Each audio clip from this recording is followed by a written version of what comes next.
And I have my trusty rolling pin, not for whacking people over the head with.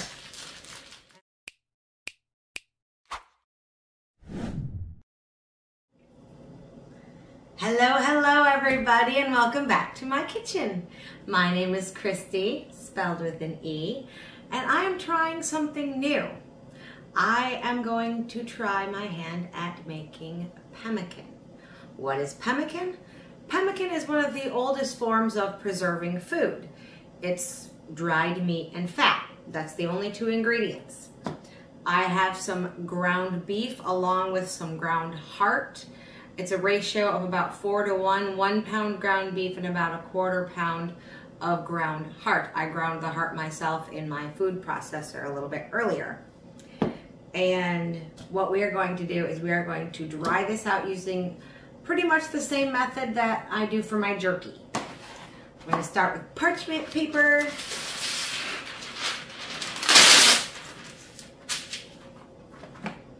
And we are just going to dump this meat right there. Smash it a little bit because we want it nice and thin so it dries fairly quickly in the oven.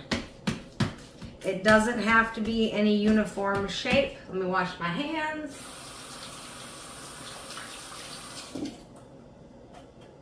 Since I got meat juice all over my hands, don't want to be touching a whole bunch of other stuff. I do have salt to add to it a little bit later.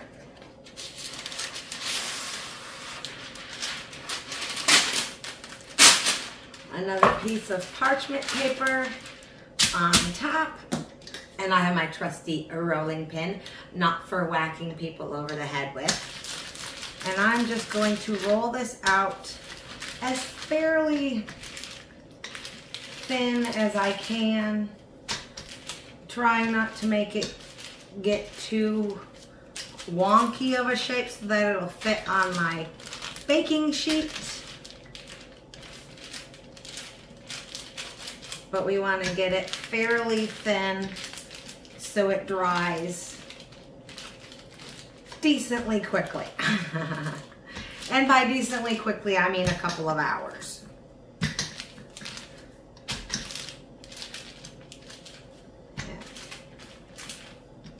I have never tried this before. I've wanted to. This is, a really good survival food. It's similar to canning for meat, except we're not canning. Let's see, how thin is that? Almost thin enough, I would say. Let's do just a little bit more.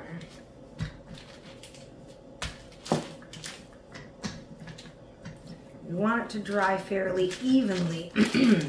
We want it to dry fairly evenly as well. I had a little frog in my throat there. I wonder if his name is Kermit.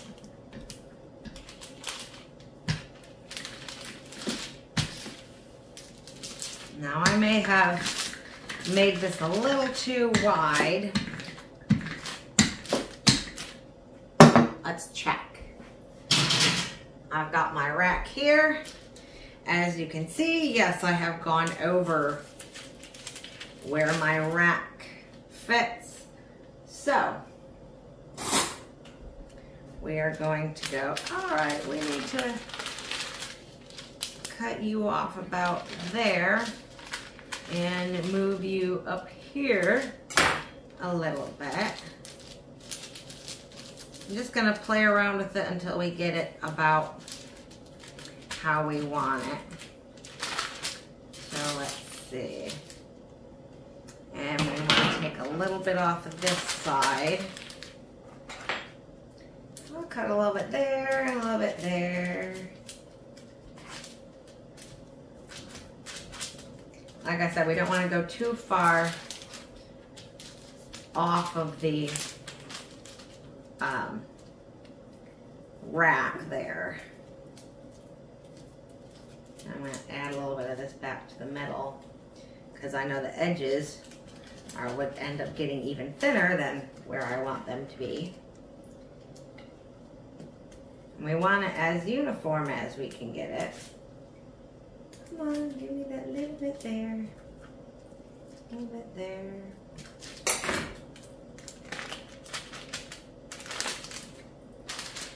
All right, now we'll re-roll again.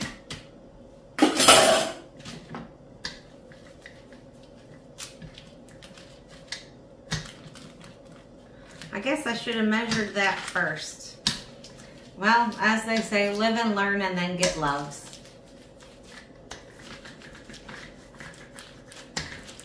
If I need loves, I get it from Lucky. He's always happy to give me loves. All right, there we go. We about fit on there.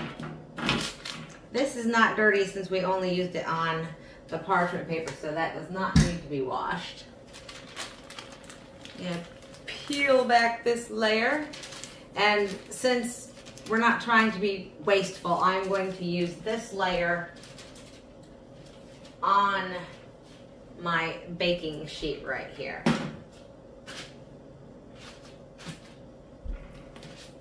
I'm going to put my rack face down over my meat there. And I'm going to put this directly on top of it. This is going to be the fun part. To try and hold this all together, I'm going to try and flip it.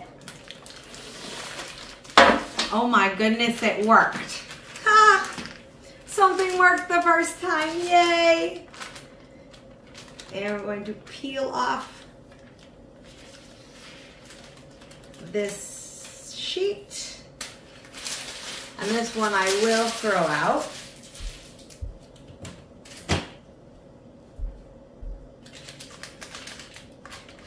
And now we've got meat right on our rack. I should have started my oven preheating already, which I did not, so let's do that now. I'm going to put it at 200 degrees.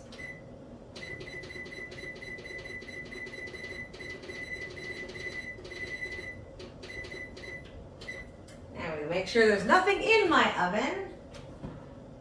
It is empty. And even though it's still preheating, I am just going to go ahead and put this in and set my timer for 15 minutes to start, to give it a little pre-go there. It's the same thing that I do with my jerky. So we're going to just slide this in.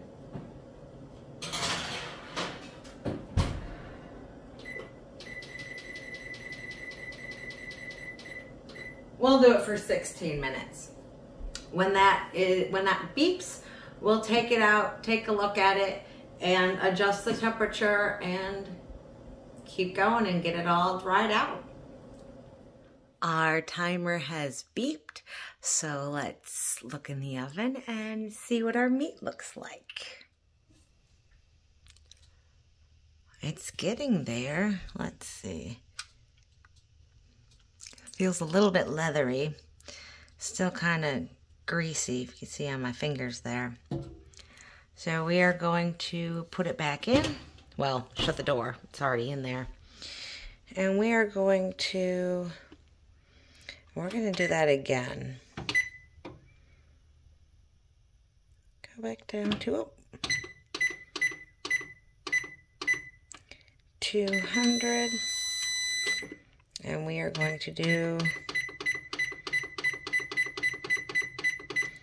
another 15 minutes. Since this is a first time thing for me, it will be a little bit of trial and error and trying this and trying that and going back and forth on things and not really following any kind of set way to do things because I really don't have one except dry the meat. So we are just going to try it, and, you know, practice makes perfect. So this is all for educational purposes. We are trying it out and seeing how well what we do works. Hopefully it will come out well. I will keep you updated, and we will check it again in 15 minutes. It is still looking a little wet and juicy. I'm going to pull it out and try and dab some of that off, I think. So, especially since I don't think that I can flip this over yet. So I am just going to try and dab some of that grease. Look at that. All right. Well, that's one icky towel. I thought I might need more than one, so let's do this again, shall we?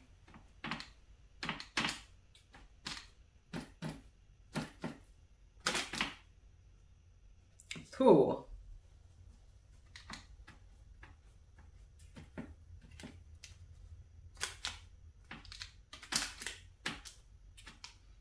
And three dabby towels.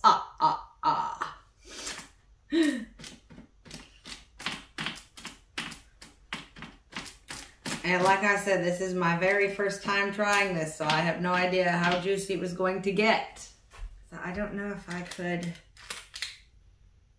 Oh, maybe we would be able to flip it over. Eat that little string there.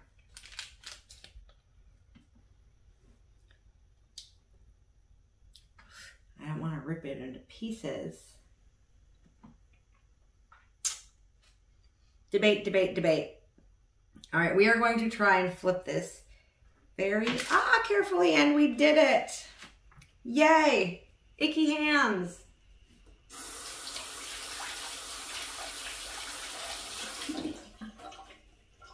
All right. I'm putting this back in the oven. I am going to turn the heat down though. I think 200 is a little high. So we are going to turn it down to 155. I can do that on the warming setting on my oven, and I will crack the door with a spoon. So, kind of like a valley girl, gag me with a spoon, except we're going to gag the oven. So let's get this in there.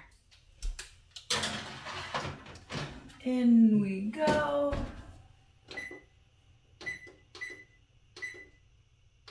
Do it at 155. And my oven does the warmer for 1 hour. So I hope you can see me, because I know I turned the camera down so you could see the oven. So I'll squat like this so you can see me. So we're going to check it in an hour and see how it's going. Here we are after an hour. It's getting there. It's still a little moist, so we're going to put it in for another hour. I put it back in at 155 degrees for another hour. So we will check it when that hour is up. It's a lot of in and out of the oven and checking at it, looking at it, making sure it is continuing to dry out. It is now about 2:30 in the afternoon. We started this at about 8:30, so it's been in there for a while. We have a very leathery piece of meat. What I'm going to do next is I'm going to put it into my trusty little food processor. I'm just going to rip it up and plop it in there. I have tallow melting a little bit in the oven just so it's melty and can mix up with the meat once it is done. I don't want to put too much in there. Let me go ahead and blitz this and I'll be back.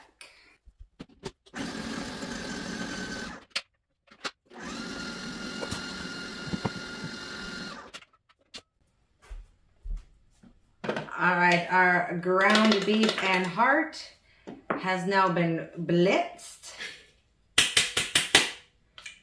Let's do the rest of this. It's so much fun, and it smells good. Of course, any kind of meat smells good, right? This is like meat leather. Like fruit leather, but instead of fruit, it's meat. All right. right.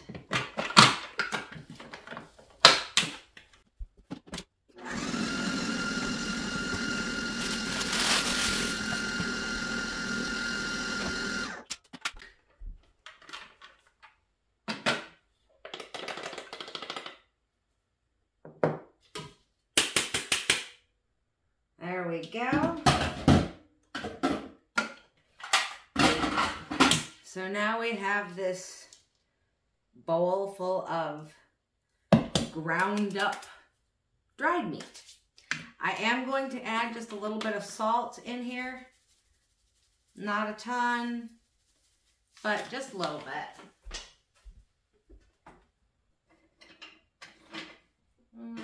This will get like there we go. Here's a spatula. Give that a little mix here.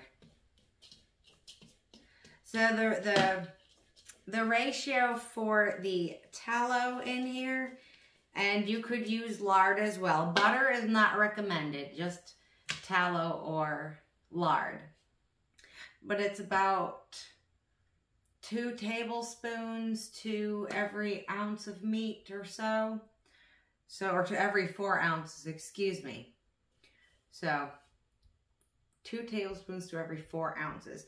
I'm just going to pour it in there until it gets a fairly good mixture, and trying to think of what to pour it into to mold it.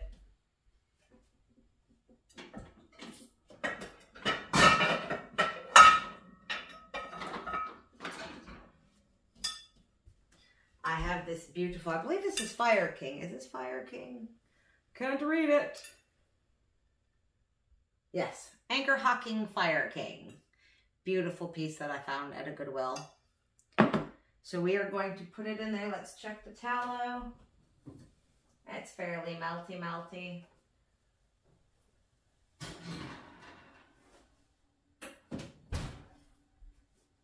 So here's our tallow. You can see there's a little bit of solid in there still. I'm going to just kind of mix that up with my spoon. Well, that middle part is kind of solid, so we'll just leave that be. And then I'm just going to, here, let me move the camera so you can see down into my bowl. It might make it easier. It's not that hot. So we're just going to, we just want the tallow to make it all stick together, basically.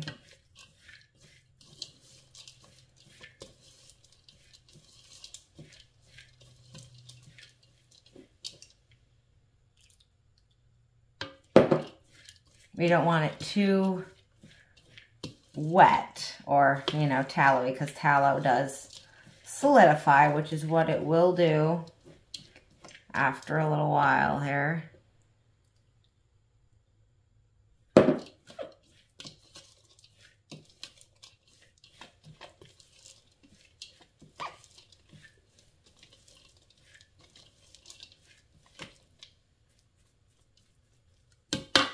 I think we need just a little bit more. Like I've said before, this is all trial and error. I've never done this before. So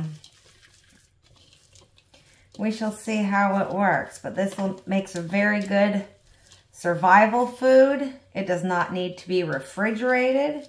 It is shelf stable and will last for years. Of course, this batch may not, because I'm going to want to try it, of course. But I'm thinking, you know, for on trips, for, you know, if I go hiking, if the power goes out for a week or so. I remember there have been times like that before. You can also add like dried cranberries or blueberries. You want to make sure they are dried though. And just blitz them up as well.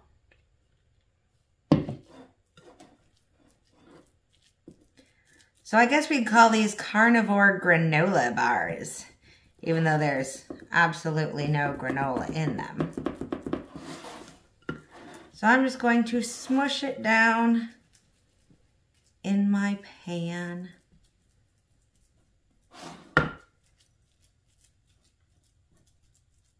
I may put this in the fridge to speed up the solidification process.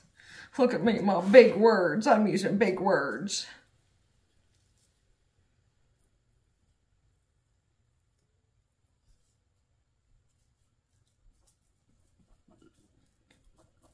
So,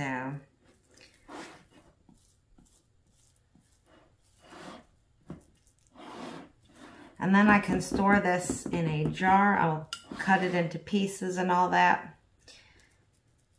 So I'm going to, yeah, I think that's fairly good. I don't know if it would need more fat, but we're going to try that. It's just meat and fat. So into the fridge this goes. And when it is done, we'll do a proper taste test.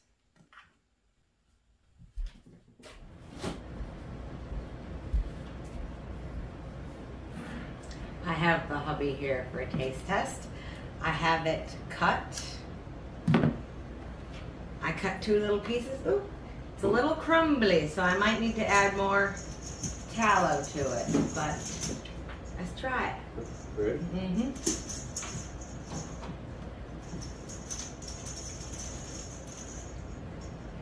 Mm-hmm. Tastes good. It does need a little bit more tallow, I think, to hold it together. Yeah, but it does taste good though. Yeah. Like, I mean, I would eat that for a snack, not just for survival food, but it's just like eating a colder burger. Yep. That's really all it is. That's exactly what it's like a cold burger patty or something. Mm-hmm. Pleasantly surprised. Yeah. You can, like I said, talking with my mouth full here, very bad example. You can add dried fruit to it if you'd like to. That is an option that you can do. Something I think I would like, because you know I like hot stuff. There's red pepper flakes in it. Ah. Make like a spicy one. That would be good too. I could make you that. I mean, I have to make that for him because I ain't doing it. But yeah, that's good. No, that's good. Yeah. That turned out really well. I'm very pleased with the first try. Mm-hmm. Definitely going to do it again. Sorry, mouthful. I hope you enjoyed that. And if you've watched until the very end, give yourselves a round of applause. Thank you so much for watching my video. If you found this helpful, please give it a thumbs up and consider subscribing because you never know what you're going to find on my channel. You have a wonderful week, and I'll catch y'all later. Toodles.